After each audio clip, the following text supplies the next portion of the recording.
বৰুৱা ডাঙৰীয়া আপোনাক সন্ধিক্ষণত অসম এই বিশেষ অনুষ্ঠানলৈ আদৰণি জনাইছোঁ।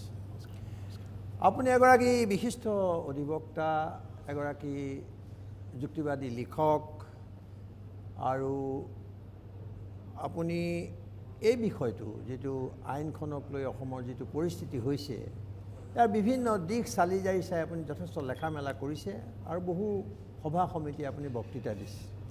গতিকে আপোনাকে মই প্ৰথমে এইটোৱে সুধিব খুজিছোঁ যে শেহতীয়া যি পৰিস্থিতি বিৰাজ কৰিছে অসমত এই বিধেয়কখনক কেন্দ্ৰ কৰি, আপুনি জেপিচিটো যুক্তি প্ৰদৰ্শন কৰিছিল, তো আপুনি খুব সংক্ষেপে আপুনি কি মানে দেখা পাইছে ইয়াৰ মাজত? এই আন্দোলনটোৰ এটা ভাল ভৱিষ্যত দেখা পাইছে, বা বিজেপিৰ কিবা সম্ভাৱনা দেখিছে, বা বিজেপিৰ কিবা বেয়া দেখিছে? এই গোটেই কথাবোৰ আপুনি অলপ ক'ব লাগে। বিধেয়কখন অবনক্সিয়াছ, তাৰ উদ্দেশ্যটো অবনক্সিয়াছ, পুতিগন্ধময়, অসমীয়াত ক'বলৈ গ'লে পুতিগন্ধময়, আৰু তাৰ কণ্টেণ্টছখিনি অসাংবিধানিক। আৰু বিদেশী সংক্ৰান্তীয় ভাৰতবৰ্ষত যিবোৰ আইন কানুন আছে, এই আটাইবোৰ আইন কানুনৰ লগতে অসম চুক্তিৰ বিৰোধী চিটিজেনশ্বিপ এক্টৰ 6 ক ধাৰা, যিটো কেৱল অসমকেন্দ্ৰিক এটা ধাৰা, এইবোৰ বহুত সুচিন্তিত ৰূপত আগৰ চৰকাৰসমূহে আন্দোলনকাৰীৰ দাবী দফাবোৰ মানি লৈ সন্নিৱিষ্ট কৰিছিল, আইনত ৰূপান্তৰিত কৰিছিল, সেইবোৰৰ বিৰোধী।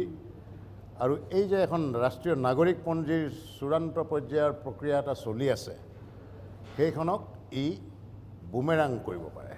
এই তিনিটা বিলখন সংক্ৰান্তত মেজৰ কথা। এতিয়া বিলখনৰ উদ্দেশ্যটো মই কি কাৰণে অবনক্সিয়াছ বুলি কৈছোঁ, পুতিগন্ধময় বুলি কৈছোঁ, সাধাৰণতে যিকোনো এখন বিধেয়কৰ ইণ্টেনশ্যনটো চাব লাগিব।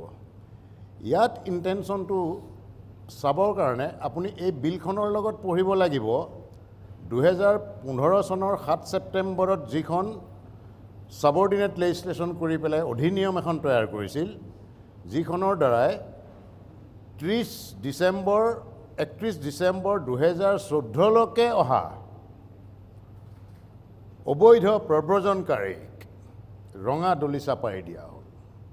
অৰ্থাৎ এই 7 ছেপ্টেম্বৰ 2015 যিখন অধিনিয়ম, তাতহে এই পাৰ্চিকিউশ্যন শব্দটো আছে, বিলখনত পাৰ্চিকিউশ্যন শব্দটো নাই। আৰু সেই অধিনিয়মখন এটা পিছ দুৱাৰেদি কৰা অধিনিয়ম বুলি মই সদায় কৈ আহিছোঁ, আৰু শেহতীয়াকৈ সেইখন ছুপ্ৰিম কোৰ্টত আণ্ডাৰ চেলেঞ্জ আছে। ছুপ্ৰিম কোৰ্টে লৈছে সেইখন শুনানিৰ কাৰণে শেহতীয়াকৈ। এতিয়া কথাটো হ'ল পাৰ্চিকিউশ্যন শব্দটো ৰাজনাথ সিঙৰ হাতত কিবা তথ্য আছেনে? আজিলৈকে কৈছেনে কিমান লাখ কিমান হাজাৰ মানুহ বাংলাদেশত পাৰ্চিকিউটেড, নিগৃহীত হৈ আহিছে? তেওঁতো কোৱা নাই। নটিফিকেশ্যনখনত, এই অধিনিয়মখনত কৈছে যে যিসকল এনেকৈ নিৰ্যাতিত হৈ অহা মানুহে আজিলৈকে এপ্লিকেশ্যন দি আছে, কিমান হাজাৰ এপ্লিকেশ্যন গৃহমন্ত্ৰীৰ দপ্তৰত পৰিছে আজিলৈকে। এই দুটা ভাইটেল তথ্য তেওঁ অসমকো দিয়া নাই, ভাৰতবাসীকো দিয়া নাই। আচলতে বিলখনৰ উদ্দেশ্যটো হৈছে হিন্দুত্বৰ তথাকথিত হিন্দু সম্প্ৰসাৰণবাদ আৰু বিজেপিৰ নিজস্ব ভোট বেংক, এই দুটাই উদ্দেশ্য। আৰু যে এটা কথা কৈছে, সেইদিনা জেপিচিটো এই কথাটো মোকে প্ৰশ্ন কৰোঁতে আগৰৱালাক মই উত্তৰটো দিছিলোঁ চেয়াৰমেনক, যে এই বিলখনটো কেৱল অসমৰ কাৰণে নহয়, এই বিলখন সমগ্ৰ ভাৰতৰ বাবে, গতিকে অসম আৰু অসমীয়াবোৰেনো ইমান হলি হুলস্থুল কিয় কৰিব লাগে? তেতিয়া তাৰো উত্তৰত মই দিছিলোঁ, সিদিনা আপুনিও আছিলে জেপিচি, যে এই মানুহখিনিক যদি আজি ৰঙা দলিচা পাৰি আহিবলৈ দিয়া হয়, বা পাৰ্চিকিউটেড মানুহক অহাৰ নামত ইয়াত অতদিনে 71 চনৰ 25 মাৰ্চৰ পিছত বসতি কৰা মানুহখিনিকো যদি ৰেগুলাৰাইজ কৰাৰ ব্যৱস্থা এটা কৰা হয়, সেই নতুনকৈ প্ৰৱৰ্জিত হোৱা আৰু অন্য মানুহখিনিক আপুনি ভাৰতবৰ্ষৰ অন্য ঠাইত সংস্থাপন কৰিলেও চৰকাৰে, বেংগলতে কৰক, উৰিষ্যাতে কৰক, ঝাৰখণ্ডতে নিয়ক, ট্ৰেইনে বাছে, একেবাৰে সেই যেনেকৈ পাৰ্টিশ্যনৰ সময়ত মানুহ গৈছিল তেনেকৈ বোলে লৈ গৈ অন্য ঠাইত থাপিলে, সেই মানুহবোৰে কিন্তু ইণ্টাৰ মাইগ্ৰেশ্যনৰ জৰিয়তে অসম আৰু বেংগল আৰু ত্ৰিপুৰালৈ ঘূৰি আহিব। কি কাৰণে ঘূৰি আহিব? ভাষিক নৈকট্যৰ কাৰণে। বাংলাভাষী মানুহ ভাষিক নৈকট্যৰ বাবে।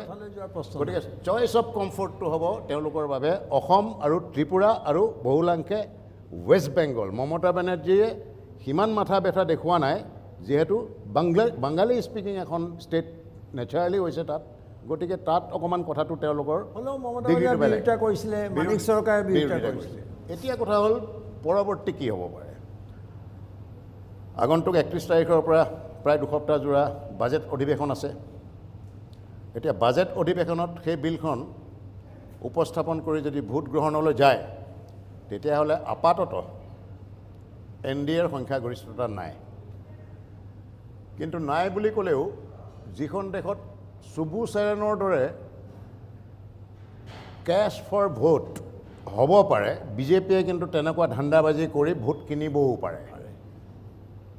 বোলে ভোট দিব নোৱাৰিলেও এবচেণ্ট যদি থাকিব পাৰে তাতো টকা দিব, এনেকুৱা ধৰণৰ কথা। অন্য প্ৰলোভন দিব, পদবী দিব, বিভিন্ন ভাৰতবৰ্ষৰ নিকায় নিকমৰ অধ্যক্ষ কৰি দিব, এনেকুৱা প্ৰলোভন কিছুমান কিন্তু অগত্যে আহিব।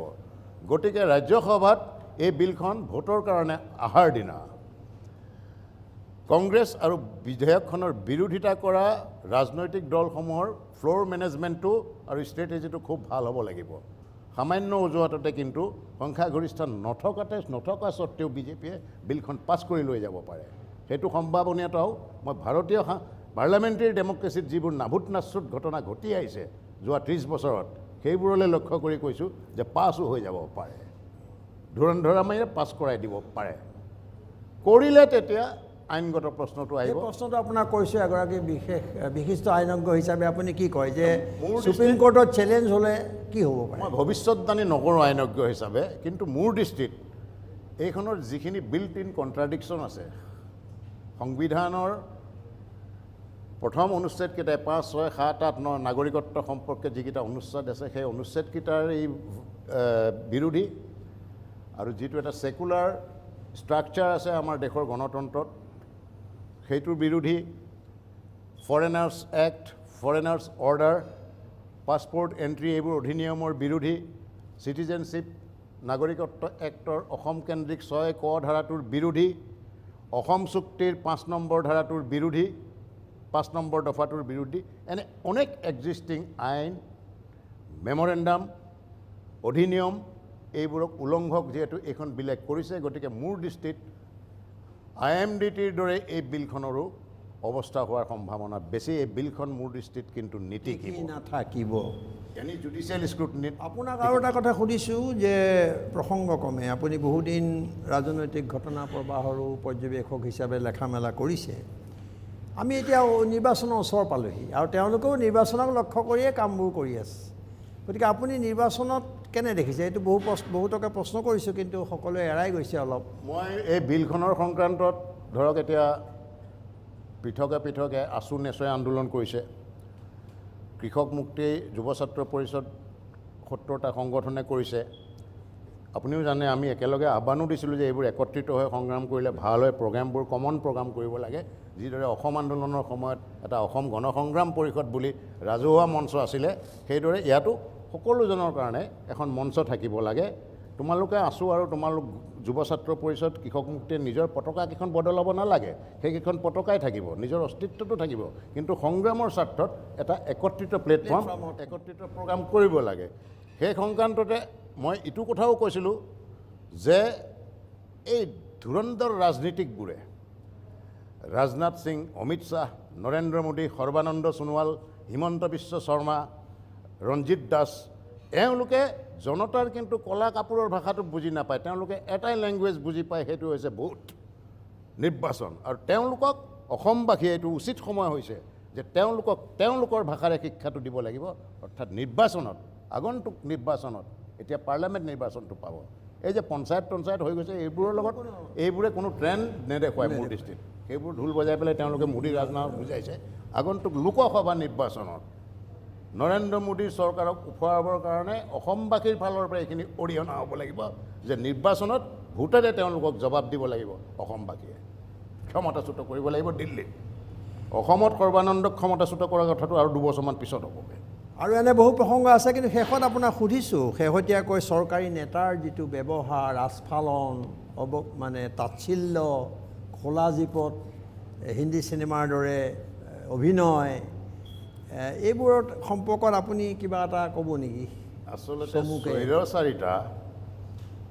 স্বৈৰচাৰিতাৰ মানসিকতাটো যেতিয়া তুংগলৈ যায়, তেতিয়া আচৰণবোৰ সিমানেই অভদ্ৰ হৈ গৈ থাকে কাৰণ তেওঁলোকৰ এই আচৰণবোৰৰ দ্বাৰা তেওঁলোকৰ অগণতান্ত্ৰিক মুখা একোখন খোল খাই আহিছে সিদিনালৈকে মই সৰ্বানন্দ সোণোৱালক মই নিবুকা চামুন বুলি কৈছিলোঁ কাৰণ আজি পূৰা 2018 বৰ্ষটোত যেতিয়া জ্বলা আৰম্ভ কৰিলে JPC আৰম্ভ কৰিলে তেওঁ মনে মনে আছে অথচ তেওঁ কিন্তু দিল্লীলৈ গৈ পেলাই সন্মতি প্ৰদান কৰি আহে মনে মনে আছে এতিয়া তেওঁ যিহেতু জাতীয় নায়কৰ পৰিৱৰ্তে জাতীয় খলনায়ক ইতিমধ্যে হৈছে কাৰণ এইটো এটা ঔপচাৰিক উপাধিয়ে আছিল এইটো নোবেল বা আপোনাৰ এই পদ্মভূষণৰ দৰে ঔপচাৰিক নহয় এইটো ঔপচাৰিক হৈছিল গতিকে ঔপচাৰিকটো মানুহে এনেই নাকচ কৰি দিব পাৰে সেইখন উপাধি সেইটো উপাধি আৰু তেওঁ মেৰিয়াই থাকিলে মাফলাৰৰ দৰে মেৰিয়াই থাকিলেও নাথাকে ইতিমধ্যে তেওঁ খলনায়ক হৈছে গতিকে এতিয়া কথাটো কি সুধিছিলে আপুনি মই কৈছোঁ যে এই আচৰণ তেওঁলোকৰ যি গতিকে তেওঁলোকৰ আচৰণটো এতিয়া গোটেই জনমতৰ এতিয়া ইয়াতে বিজেপি নেতাগৰাকীয়ে গোটেই জনমতক তেওঁ অৱজ্ঞা কৰি থৈ গ'ল এতিয়াতো আচৰণটো তেওঁলোকে গম পাইছে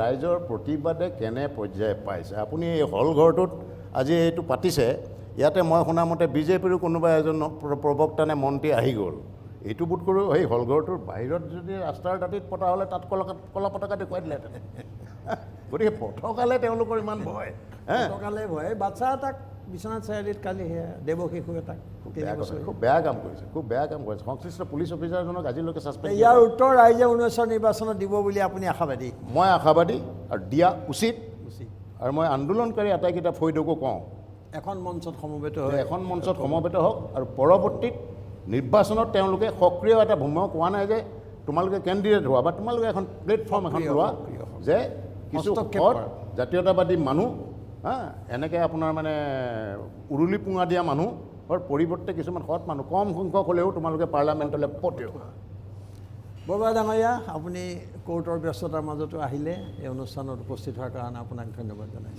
ধন্যবাদ